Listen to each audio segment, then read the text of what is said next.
Estamos poniendo la mañana en camino. Es el momento de recibir acá en el 98.7 a la abogada María Virginia Salvo.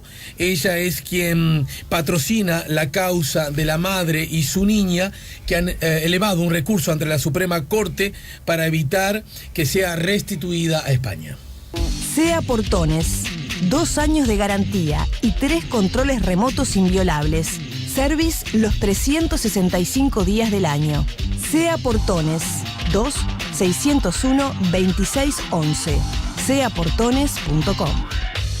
Bajo la consigna Todos por María y su hija, finalmente, abogada, bueno, al primer puerto llegaron y llegaron bien. Buen día, bienvenida. Buen día, muchas gracias. Bueno, primero aclaro también que en el caso estamos trabajando, además de yo patrocinar a María y bueno y a su familia en esto, el estudio del doctor Carlos Beseiro, Trípode y Tejera, y también el estudio Ferrer con María Eugenia acá liderando el caso. Nosotros en realidad llegamos a un primer buen puerto, pero después de un duro camino, un largo camino, así que bueno, primer buen puerto sí con este recurso de revisión, porque en este recurso de revisión nosotros pedíamos la revisión de 2 sentencias, una, la que se dictó el 22 de diciembre del año pasado, que ordenaba la restitución de la niña con su madre a España, pero previo cumplimiento de determinadas medidas de protección y la adopción de determinadas medidas de protección en España. Y en segundo lugar, pedimos también la revisión de la sentencia que se dictó ahora el pasado 21 de septiembre, que dispuso la ejecución de aquella, o sea que entendió que se cumplían esas medidas de protección y que por lo tanto estábamos en condiciones de efectivizar el retorno de la menor a España. Pedimos la revisión de las 2 sentencias en base a muchas causales distintas, pero además, junto con el pedido de revisión, pedimos una medida cautelar, que era justamente la suspensión del viaje que estaba fijado para mañana jueves a las 13:15 de madre e hija a España. Esa solicitud, la acción cautelar, es a la que respondió afirmativamente la Suprema Corte. Exactamente, la Suprema Corte ahora adoptó esta medida cautelar, nos dio el sí en eso, pero todavía no hay resolución sobre el fondo del recurso, es decir, todavía no, va a haber como una especie de nuevo proceso de revisión de aquellas sentencias que hay que analizar un montón de situaciones, pruebas y demás. Te pido 2 cosas, volvamos a esas 2 sentencias sobre las que ustedes pidan revisión. Y en lenguaje lo más horizontal posible, es decir, para que lo entienda todo el mundo, ¿cuáles son los puntos frágiles, débiles o francamente equivocados, según ustedes, que tienen esas sentencias? Bueno, en primer lugar, más allá de las posiciones que nosotros podamos adoptar, de si es correcta o erróneas las sentencias, pero hay cuestiones que están previstas en la ley que nosotros nos dan fundamento, incluso legales, para poder pedir que se revise esto por la Suprema Corte de Justicia, o sea, el órgano máximo del Poder Judicial. Primero, que estas sentencias son contradictorias a una sentencia que dictó el juzgado de familia especializado de 4º turno, o sea, un juzgado que entiende en temas de violencia doméstica.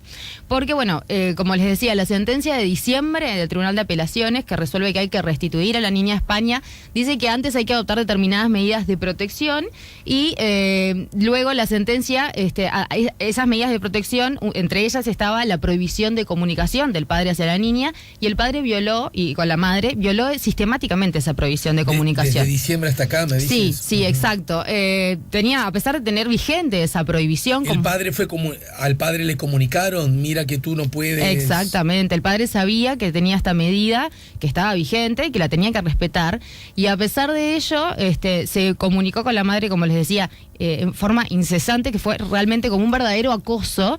¿De qué modo se comunicó? Se comunicó mandándole mensajes de WhatsApp, audios, incluso videos que se grababa, mandando mensajes para ella y para la hija también. ¿De Facebook. qué carácter esa comunicación? Ya sé que si no está... Si está prohibida la comunicación, está prohibida. Está prohibida. Pero aún sí. así, ¿de qué carácter? Aún así. Bueno, lo que más decía en sus mensajes era que él iba a venir pronto a Uruguay a buscarlas. Y las intentaba también convencer o intimidar un poco con que volvieran a España, y en algún momento llega a decir, mejor que sea por las buenas. O sea, él igual se cuidaba mucho en las comunicaciones, no ser un tono tan amenazante, pero a veces se disparaban cosas, y más allá de las expresiones explícitas, digamos, hizo un verdadero acoso, incluso comunicándose con el el entorno también de María, constantemente. Era en un día recibir... ¿El entorno que incluye?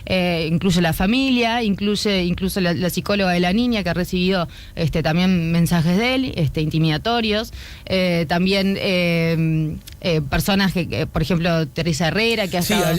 ayer en Canal 12 Teresa Herrera dijo que ella también fue víctima de esas comunicaciones. Sí, sí.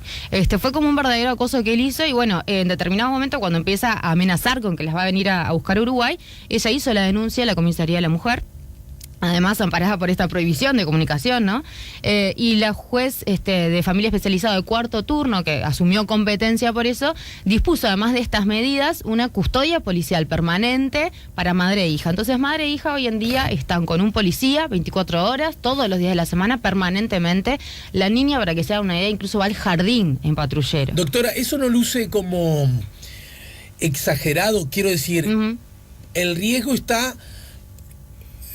radicado en una persona que vive al otro lado del océano y que en caso de que ingrese al Uruguay tendrá que pasar por la frontera y allí seguramente se pueden activar alarmas o dispositivos de tal modo que ahí sí potencialmente expliquen esa protección del Estado, ¿no? Nosotros, cuando se hizo la denuncia no se sabía dónde estaba este hombre. Entonces, cabía el riesgo de que ya estuviera en Uruguay. Entonces, cuando se hace la denuncia, también se solicita eso a Migraciones, que esté alerta a ver si este hombre ingresaba, si ingresaba que se lo detenga, que se le exija un domicilio y evaluar eventualmente la posibilidad de colocarle también un dispositivo electrónico, una tobillera, ¿no? Lo que se llama tobillera, para rastrear y que no se acercara y cumpliera estas medidas de prohibición de acercamiento. Ahora, nosotros cuando confirmamos que él seguía en España, porque empezó a hacer una gran campaña en los medios de prensa, lo manifestamos también al juzgado. Sin embargo, el juzgado entendió que había que mantener esta medida de protección de todas maneras por la grave peligrosidad que significaba este individuo, hasta tanto se hiciera un diagnóstico de la situación que está en proceso. Entonces, por eso también esta sentencia es contradictoria a la que ahora nos dice, bueno, vuélvanse a España. Se cumplieron las medidas de protección, las medidas de protección no están cumplidas, el hombre no para de violarlas. Hay incluso un expediente penal en Uruguay de desacato por esta situación. ¿Pero qué es aquello de que el hombre primero no estaba dispuesto a cumplir ciertas restricciones y después dio una marcha atrás acerca de sí admitir? En varias ocasiones, no en una, sino que se opuso por escrito y después en audiencia que se adopten estas medidas, diciendo que en realidad él no quería una prohibición de acercamiento y comunicación, que él quería tener un régimen de visita fin de semana por medio con su hija. Y entonces, ante eso, en un proceso súper breve en España, que se llama de medidas provisionales en España, o sea, transitorias, digamos, se adoptan medidas comunes en un caso en que no había prueba plena sobre nada. Entonces dice, bueno, yo fijo visitas y esto se tiene que resolver después en un proceso definitivo, digamos, principal, con todas las pruebas y demás. Con esa resolución que fija visitas, el padre se presenta en marzo, en el proceso acá en Uruguay, y dice a la juez... ¿Este marzo? Sí, en marzo de este año. ¿Y vino a Uruguay? No, todo esto lo presenta por medio de su defensa en Uruguay, pero él nunca vino a Uruguay, nunca viajó a Uruguay. Pero se presenta y dice, bueno, esto es lo que resolvió la justicia española, que como dijimos que hay que volver a España y que ella es la competente, así que con esta resolución de la justicia española que vuelva mi hija a España. Y la jueza, con muy buen criterio, dijo, bueno, no, porque estas no son las medidas de protección que dispuso la justicia uruguaya. Y que además la justicia uruguaya las dispone porque entiende que hay un grave riesgo de la niña con el viaje a España. Entonces, que es necesario, de verdad, que antes de que viaje se adopten estas medidas. No puede tampoco el Estado uruguayo generar tanta desprotección como para que la niña se vaya sin medidas, por lo menos. A ver si entiendo. La decisión de la jueza que ustedes no comparten porque incluye la restitución, o sea, que la niña vaya a España, de todos modos es una decisión judicial que advierte que hay un potencial peligro, ¿no? Sí, porque sí. si no, no establecería esas medidas restrictivas. Claro. ¿Estoy bien en el razonamiento? Sí, exactamente. Entonces ustedes dicen, ¿pero cómo? Resulta que vos ves que hay peligro, pero sin embargo decís que la niña vaya.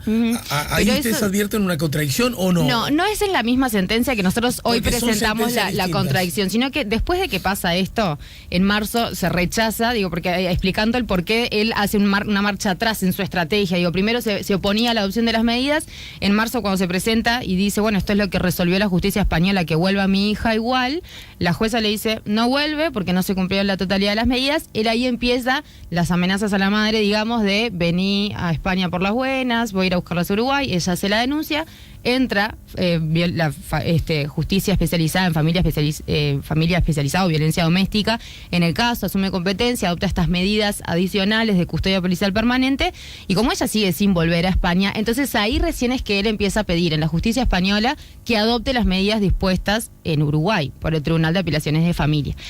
La jueza que estaba entendiendo el asunto en España hasta ese momento dice, no señor, yo no voy a adoptar estas medidas porque usted me pidió otra cosa y lo que se dice jurídicamente precluyó su oportunidad, o sea, ya pasó su momento de pedirme las medidas, usted pidió otra cosa, se opuso, así que yo no voy a adoptar las medidas, y además pasó tanto tiempo, dijo la justicia española, que la niña vive en Uruguay, que ella ya tiene un nuevo centro de vida en Uruguay, yo no la puedo desarraigar y obligar a venir. Es eso lo que decide. Lo que dice la justicia española, sí, ¿no es tomado como nuevo insumo por la justicia uruguaya? Es lo que quisimos hacer, y nosotros este elemento y muchos más los quisimos presentar en el proceso. Resulta que después de diciembre, directamente lo único que pasó fue, más allá de esta presentación de él en marzo, él se presenta ahora en septiembre diciendo, bueno, finalmente, porque bueno, el proceso en España sigue, se cambia la jueza titular en España, y rápidamente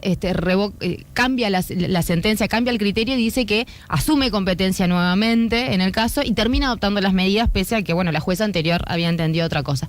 Entonces, esto pasa ahora en agosto, septiembre. Y cuando pasa esto, él se presenta a Uruguay y dice, bueno, finalmente se cumplieron las medidas, que vuelva mi hija.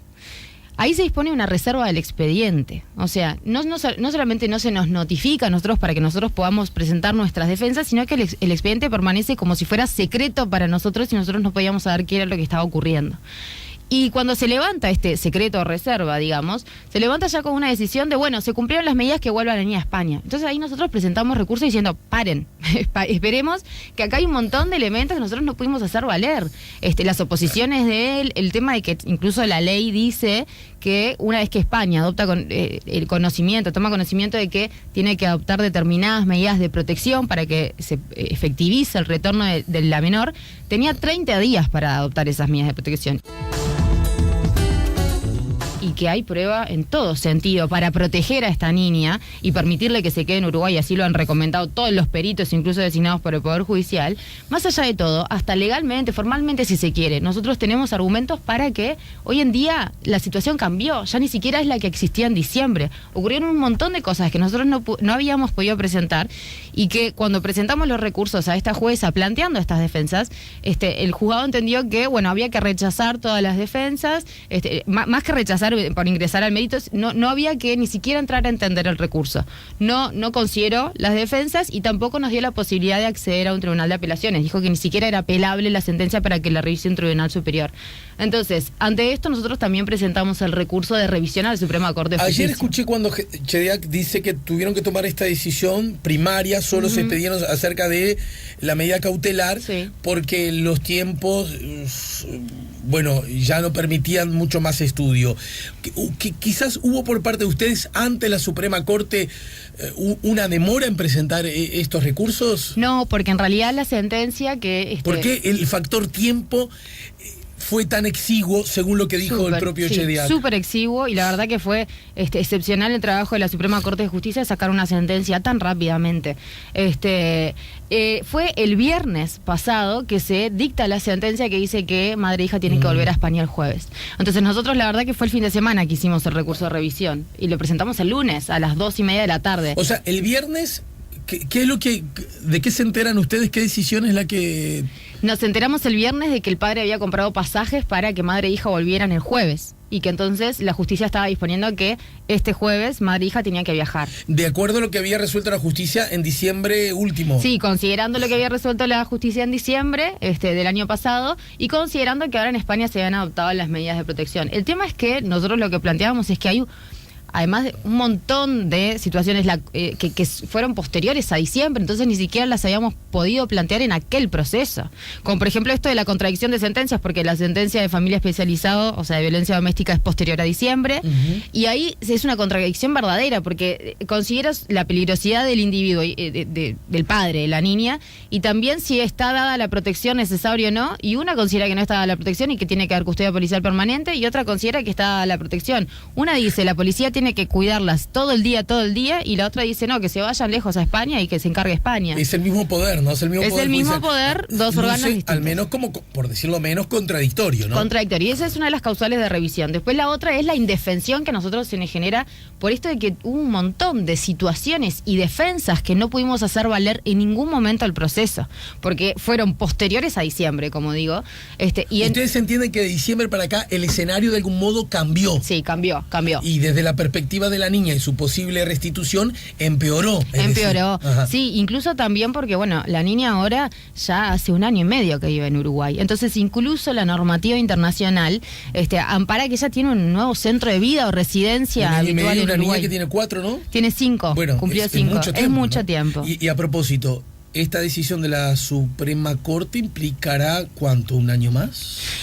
No se sabe, pero pensamos que de repente 6 meses, una cosa así. O sea que 1 año y medio por lo menos se va a ir a 2 años. Y sí, seguramente. Ahora bien, 2 cosas. Ayer a mí un poquito hasta me llamó la atención lo explícito que fue Chediak acerca del rol del cual a mí ya me habían hablado Andrea Tuana, sí. Del rol para ustedes equivocado profesionalmente, inadmisible de su perspectiva profesional, había tomado y llevado a cabo el abogado de la niña. Exactamente. ¿No? Que hay que aclarar, es un abogado de la niña que no está elegido por esas mismas razones, ni por el padre, ni por empatía, acercamiento hacia la verdadera víctima que la niña en esa circunstancia. Pero ¿qué fue lo que exactamente pasó? ¿Por qué no pudo desarrollarse en otro momento, en otro contexto, esa instancia? ¿Qué instancia era? Eso fue pericia psicológica por parte de una perita designada por el Poder Judicial, del Instituto Técnico Forense del Poder Judicial. Nosotros pedimos esa pericia para que, y por supuesto que la jueza la tenía que disponer, para que se probara la violencia y además intentar probar también el abuso sexual, que es tan difícil de probar. Resulta que este juicio de restitución internacional por ley es un juicio muy corto. Entonces la prueba también nos la limita mucho, incluso la ley, y nos la limitó mucho el juzgado en este caso. Entonces, por eso esta pericia se hizo con una sola entrevista, que no duró más de media hora. O sea, fue más corta todavía. ¿Y por qué? Bueno, porque la niña se sintió mal. Sí. La niña cuando... el aperito es contundente en su informe en que la niña le tiene terror al padre, que lo vive como una figura hostil, así dice, estoy citando al aperito del Poder Judicial, que lo vive como una figura hostil, que ve en su mamá su salvaguarda, su defensa, su refugio. Doctora, necesito preguntarte esto. ¿Puede que la niña tenga esa impresión del padre porque, como diría una tía abuela mía, la madre le llenó la cabeza? Claro, eso es una pregunta que siempre surge y que hay que contestarla. Y por eso incluso nosotros pedimos que el aperito fuera a la audiencia para poder interrogarla también y que se supiera eso. A ver, la niña le llenó la cabeza a la mamá y la perito fue contundente también en eso, es decir, no hay ninguna muestra de influencia de la madre. La niña es muy espontánea en su discurso. La niña manifiesta el terror jugando, lo manifiesta en dibujos, lo manifiesta en forma muy espontánea. Una niñita de 4 años en su lenguaje. Se vieron por televisión. Narranos, ¿qué lectura hay que hacer de esos dibujos que la niña hace? ¿Qué características tienen esos dibujos? Bueno, los dibujos representan constantemente marcas en los órganos genitales masculinos, o los representan muy grandes, y lo que representan es una forma de expresar haber sido víctima de abuso sexual. Es decir, y así lo interpreta. Hay una interpretación también de los dibujos hecha por la misma psicóloga terapeuta de la niña, que lo explica claramente. Digamos, desde la perspectiva de la academia psicológica, porque nosotros no... No, claro, eso lo dicen los psicólogos. Yo no lo sé, exacto, pero lo dicen los psicólogos. El dibujo que muestra en este caso era una figura masculina, no sé si bajo la consigna dibujar a tu papá, no sé cómo habrá sido. Ahí espontáneamente. Bien, dibujaban a un hombre y ostensiblemente, con los dibujos que puede hacer una niña, sus partes íntimas, su sexo, su pene, además particularmente desarrollado, grande, ¿no? Grande, a veces tachado, pero siempre se muestra como algo como que... una fijación en el lugar, en el sitio, en la zona pélvica. Sí. Yo advertí eso, pero bueno, yo no soy técnico, no sé qué puede yo la verdad, claro, yo viendo los dibujos, digo, para nosotros que no somos psicólogos es muy difícil interpretarlos, entenderlos, pero los psicólogos nos han dicho que son clarísimos y hay muchos dibujos, la verdad. Incluso en el expediente se presentaron algunos, ni siquiera todos. La niña hasta el día de hoy sigue expresando su sufrimiento y sus cosas y hace muy poquito le pidió a la mamá que le prometa que no van a volver a España. Esto fue la semana pasada. Bueno, en el final 2 comentarios. Dice el observador y en tapa, con su foto principal, la Suprema Corte de Justicia dio ingreso a un recurso para evitar que una menor, yo insisto, es una niña de 4 años, una menor. Años, sí, claro, desde el punto de vista legal es una menor, pero todo el mundo sabe que las palabras no son inocentes y la utilización menor en Uruguay tiene una connotación, no nos chupemos el dedo, por favor, inequívoca. Esto no lo dice la abogada, lo estoy diciendo yo, ya lo dije más temprano y le digo donde sea, a quien sea. Una menor sea restituida a España, donde vive su padre, a quien la madre acusó de abusos que no fueron probados por pericia local. Entonces, ¿es cierto estos abusos, en definitiva, no fueron probados?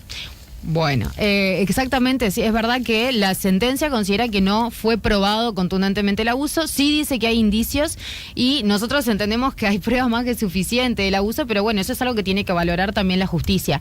Pero prueba hay, porque están, como decíamos, los dibujos, hay grabaciones de audio que nos descartaron porque no había tiempo de escuchar todos esos audios, hay también... Igual no entiendo lo del tiempo, entendí no, la norma. Ahora, no tiene explicación lógica, no es para sentido hacerlo común. más corto, no dejamos que haya una nueva pericia, qué sé yo, una semana después, digo algo, no tengo idea cómo funciona, y resulta que esto fue en diciembre y estamos ya un mes y ahora va a pasar medio año más. Sí. Entonces, ¿qué igual hablamos? de todas maneras, más allá de que la pericia de la psicóloga es muy fuerte y dice que la violencia doméstica directa contra la niña está probada y no hay dudas, o sea, que eso es algo también que es como que pasáramos por alto, ¿no? Porque todo el tiempo es, bueno, ¿el abuso fue probado o no fue probado? Ay, pero no se probó el abuso. Bueno, pero a ver, tenemos violencia doméstica directa contra la niña. La niña fue protagonista de violencia directa por parte del padre, lo oye como una figura hostil, le tiene terror, se hace caca cuando se habla de él. Entonces, ¿cuánto más necesitamos? Es necesario también en el... Mirando lejos, supongamos que la decisión de la Suprema Corte entienda que la niña no debe viajar a España, ¿de acuerdo? Sí. Eso significa inequívocamente que no va a haber formas, mecanismos, planes, posibilidades de que el padre reconstruya el vínculo con su hija a través de distintos mecanismos. Estamos de algún modo en ese contexto cerrando la posibilidad de que la niña pueda tener de aquí en adelante, hasta que ella sea mayor de edad, un encuentro con su padre? No, para nada. Esto también es una confusión que a veces se genera. En realidad, si se permite que la niña se quede en Uruguay, lo que significa es, bueno, ella va a poder vivir acá, el padre puede venir a Uruguay a litigar y a pedir visitas o a pedir lo que sea. O sea, eso no está impedido para nada. Y de hecho es una de las cosas que nosotros hemos dicho, ¿por qué no vino el padre nunca a litigar a Uruguay? ¿Por qué no vino y se sometió a una pericia psicológica para que se demuestre que él no fue realmente, no abusó sexualmente de ella, por ejemplo? Faltó esa pericia y él no se quiso someter. Recordemos aquel caso, hoy no tenemos tiempo a abordarlo, ya tendremos nuevos encuentros para seguir hablando de este tema, del que en España, el lugar donde vivían, él está vinculado al sistema médico en España. Sí, ¿no es está cierto? vinculado, sí. En una fiesta, en un encuentro de trabajo de él, pero que era familiar, fueron al baño la niña y el padre. Eso es absolutamente normal, por favor. Sí, ella quiso ir al baño y le acompañó al papá. Como corresponde, claro, como es tan común. Se demoraron mucho. La niña, la madre, como se demora, no...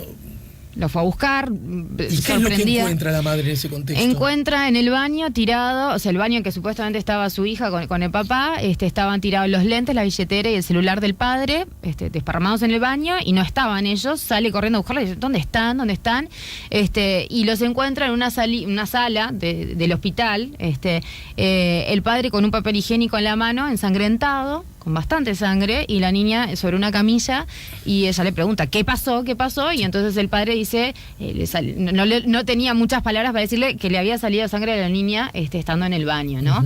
La niña no... sangre de sus partes íntimas, digamos. Sí. Entonces en ese momento la revisa una doctora a la niña y constata que tiene una fisura anal sangrante.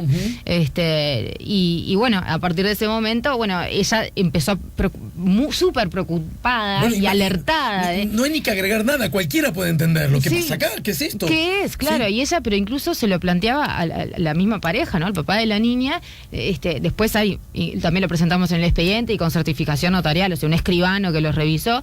Mensajes que ella, al mismo día, días después, cuando se iba a trabajar, le escribía a su pareja, o sea, el papá de la niña, decía, ¿qué hacemos? ¿Qué puede ser esto? Porque la doctora, que es compañera de trabajo de su padre, del papá, sí. Sin embargo, le dice algo a la madre, ¿no? Sí, le dice que preste atención en el comportamiento de la niña, a ver si ella cambiaba su comportamiento, su conducta. La niña, además, si uno mira la historia clínica, no tenía estreñimiento, que es también una cosa que se dice, bueno, a ver, capaz que la fisura era por un estreñimiento. La niña no tenía estreñimiento. Por estar estreñida, claro. No había estreñimiento. Y ella también, hay mensajes entonces de la madre con el padre manifestando esa preocupación, y que el padre le contesta, no, María, si le hubiese pasado algo raro, ya nos hubiese dicho. Y acá todos sabemos, y cualquiera, digo, sino que estudie un poco, se profundice un poquito en el tema de las víctimas de violencia y abuso, que no es así. O sea, a un niño no se le puede exigir que diga las cosas tan fácilmente. A mí me daría ganas de conocer y de que formen parte del expediente los testimonios de esa doctora española, ¿no? No hay posibilidad de acceder a ella, de consultarla, de dar como una visión sobre estos temas. A lo largo del proceso de restitución, esas pruebas que tenían que tomarse en España fueron rechazadas por tema tiempo. Lo mismo que nosotros cuando pedimos la pericia al papá, y bueno, como él no venía a someterse a la pericia en Uruguay, dijimos, bueno, por lo menos que se le haga en España y que nos la manden. Y nos dijeron, no, todas las pruebas que tienen que ver con España las rechazamos porque no hay tiempo para hacerlas. Para terminar, hoy ya dije más temprano, me llamó mucho la atención como el diario El País no titula diciendo que la Suprema Corte concedió la medida cautelar reclamada por la mamá de la niña, sino que titula alertan sobre queja de España ante entidades internacionales. Bueno, cada uno verá qué es lo que entiende importante ante esta situación. Pero aún así, en ese contexto, ¿de qué estaríamos hablando? ¿Qué posible escenario de queja podría tener España en este contexto? Bueno, en realidad España en su última sentencia, cuando adopta las medidas de protección pedidas por Uruguay, dice, yo adopto las medidas de protección sin perjuicio de lo que puedan considerar los tribunales uruguayos con respecto a si hay que devolver la niña a España o si ya pasó demasiado tiempo y esa orden de restitución caducó. Entonces, desde ese punto de vista, hasta mismo España está diciendo, bueno, yo te adopto las medidas para que tú, Uruguay, decidas si querés mandar a la niña o si entendés que en realidad ya hoy no corresponde mandarla porque se le estaría causando un nuevo desarraigo. Así que, de verdad, yo no creo que haya, al contrario, esto es cumplimiento de una convención internacional y del espíritu de la convención internacional. Más allá de todos los formalismos, el espíritu es proteger a los niños y también respetar su centro de vida. Y hoy en día, incluso el centro de vida de la niña cambió. Es Uruguay. Hace 1 año y medio que una niña de 5 años vive acá tiene su jardín, su familia, su casa, sus médicos, tratantes, su terapia psicológica, pero una niña con todo lo que vivió, esto fue un apoyo fundamental para su recuperación, así lo dicen todos los peritos y psicólogos que la han visto, asistente social, que la niña tiene que permanecer en Uruguay para tener una chance de recuperación de todo lo que ha sufrido. Bueno, de acuerdo a cómo vayan evolucionando los hechos, tendremos nuevas posibilidades de conversar más contigo, ¿de acuerdo, doctora? Perfecto, bueno, muchas gracias. Gracias por el tiempo. María Virginia Salvo, la abogada cuya, ¿cómo se dice? Voz y un grupo de abogados, porque mencionaste a 2 colegas más, son los representantes legales de la mamá María y de su hija, nos ayudó a poner la mañana en camino. SEA Portones, 2 años de garantía y 3 controles remotos inviolables. Service los 365 días del año. SEA Portones, 2-601-2611. seaportones.com